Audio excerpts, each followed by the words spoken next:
are going to mount a sight on our Tokarev TTF12 shotgun. Now, this is going to be the last and final modification I'm doing to this gun, and I'm going to give you the total cost. And I mean total is shipping and handling, what the parts cost, everything else, fees, taxes, sales tax. And I'm going to give you the dollar figure I spent to the penny in the end. Alright, well, our first modification, or first thing, is these neat detachable slings with ammo loops. Those are about $25 a piece. Now, as you notice on this receiver, there's a little drilled and tapped hole. It's both on this one and the hammer. So a rear sight slides on there and bolts down, and it's some call them a ghost ring sight or a peep sight. And so what we're going to do is I'm going to show you how to mount this sight correctly. We'll take a look at it, and I'll show you what I got and how much they charged me. Alright, so this is what arrived. I got two of them, one for this gun and one for the hammer. They were $29.99 a piece, so that's about about 60 bucks. And then they charged me 11.5 shipping, come out to $71.43, divided $35.75, including shipping and handling. So what is in the bag? This is it. So this is pretty interesting. If you see where the hole is in the back here, this is where this little screw goes and attaches it to the receiver. Now, once we get the gun up, I'll show you. If you look, some people are mistaken. There's a groove like on a .22 rifle on top of that receiver. You have to put this way at the edge and slide it on, and that locks on to where it won't go. It then slides in the grooves, and we set the little screw in with Loctite. We'll do it. And that hex head, you're going to need a 3mm hex or torque wrench, or Allen wrench, to place that in. That's it. That's the only tools you need. Now, we'll go through it and we'll do a dry run and not put anything on it, but then once we check it, make sure it fits, then you would want to Loctite that sight in to keep it from vibrating loose during shooting. I use the red Loctite. A lot of people tell you use blue or something else. The thing about Loctite is two things you're going to have to do with this, and it involves acetone. Okay, put that here. What you'd want to do is kind of put a little acetone on the screw and around the hole, kind of wash it off to get all the grease out. Put the Loctite on there, any type of Loctite. Screw it in, then say you wanted to remove the sight, and you're like, oh my God, you put the red Loctite in, we got to put a torch to it to melt. No. Take this or nail polish remover and just get a little bit on an eyedropper or whatever. And when this bolt is in there, you just put some on there, let it sit for 5 minutes, and that stuff will work its way through, and then you should be able to break loose the bolt with the Loctite. Okay?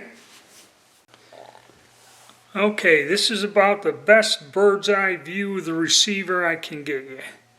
Here are our grooves, if you notice. There's two grooves here, and there's a little hole. So I've wiped down everything with acetone, so we're ready to go. But I strongly suggest you do a dry run first to make sure you understand how the sight goes on. Now, I told you about the grooves, so you want to go in the back, slide it forward, like this, and you'll see when you wiggle it, it's in the grooves, it's not moving. It's tricky because when I first put it on here, I thought it was in the grooves and then it fell off. So then you push it over, you line it up with the hole, you drop the screw down, inside. Take your Allen wrench.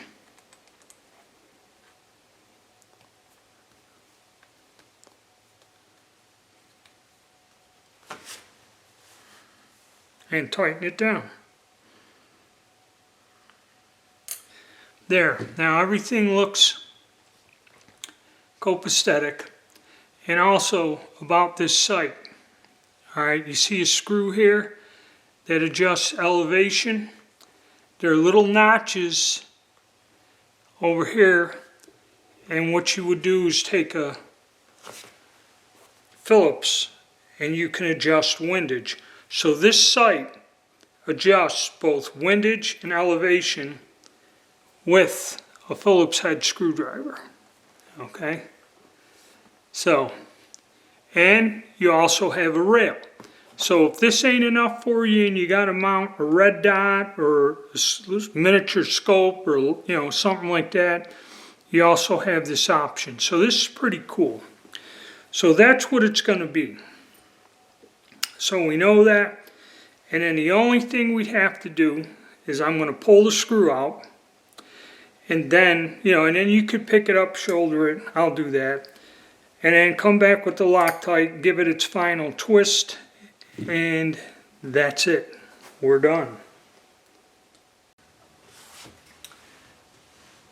Alright, all you want is a very, very little tiny dab of Loctite on the screw. On the very end of it.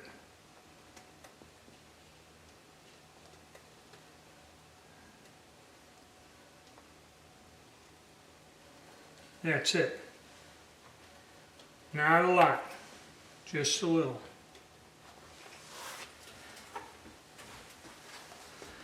Then we go up, just drop it back down in the hole.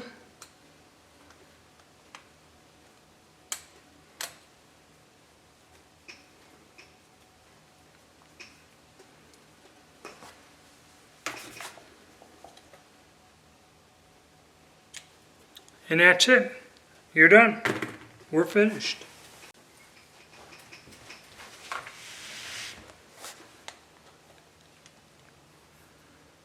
Okay, we'll take a little closer look at the sight. Like I said, this is where the elevation is. And as you can see, the notches here down in front, where you'd flip this over, and that screw right there would be for the windage. And you move it like any military sight, the notches. You got little notches in front of there, so you can do that. Alright, let's take a look at it and get a conclusion here. So for me, with the Titan Shotgun, this is as far as I'm going to go with accessories or adding on anything. I'm not going to get a magazine extension or anything like that. My friend did. He went and got the 2-shot mag extension. But this rear sight, I believe, will help out and make the gun more accurate or easier to aim. Like I said, I was lining the receiver up with the bottom of the sight. At least something like this, I'll have more control and be able to remember where it shoots. And we will go out and check this sight out and shoot some slugs and pattern the gun with it. Now, also at this point, I'll tell you all together what I ended up paying for this. And that's what everything, sales tax, shipping and handling, all this other stuff. So it's every last cent that I spent on this gun. Now the gun was 150 bucks. Now those of you who are lucky enough, about 3 weeks later when they dropped them down to $100, you could deduct $50 from this whole cost. To get the shotgun to me and pay shipping, handling, sales tax, and the transfer fee was $192. It was $25 for the sling, $20 for the sling, $5 shipping. and it was $36 for the rear sight. So the grand total was $253, kind of rounded off. So that is what I have into this bargain basement gun. And fortunately, this gun has worked pretty well for me, and I like it. And, I am going to, hang on to it for a while. Henceforth why I got the other little accessories, which are nice. So that's it, guys. Now, what we'll do is we'll go out, get some rounds through it with the sight on there, see how that works out. And like I said, for those of you that, like red dots or optics of some sort, now you got a rail to mount something onto also. So that's what's going to be next. And that'll probably wrap it up for this weapon, unless somebody has a question or something like that at that point.